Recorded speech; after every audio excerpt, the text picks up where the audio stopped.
सिंधुदुर्गचे पालकमंत्र्यांनी काल जी भूमिका घेतली आहे त्या भूमिकेचं आम्ही सगळ्यांनीच त्यावेळी स्वागत केलं होतं की सिंधुदुर्ग जिल्ह्यातल्या लोकांना सुद्धा मटका, दारू, अवैध वाळू किंवा गुटखा ह्या संदर्भात बंद झालं पाहिजे, सगळ्याच लोकांची भूमिका आहे.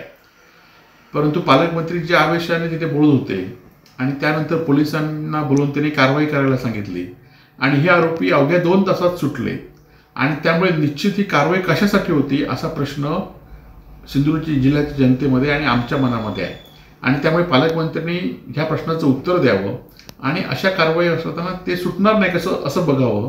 परंतु हे 2 तासात सुटले तर लोकांच्या मनामध्ये वेगवेगळे संशय मनात येतात आणि त्यामुळे या संशयाकडे तुमच्याकडे सुई न जाता त्यामधनं लोकांचं निरसन झालं पाहिजे आणि अशा कारवाया पुन्हा झाल्या पाहिजेत अशीच आमची भूमिका आहे. परंतु ह्या कारवाई होताना 2 तासात ते सुटलेच कसे हा आमचा पहिला प्रश्न आहे.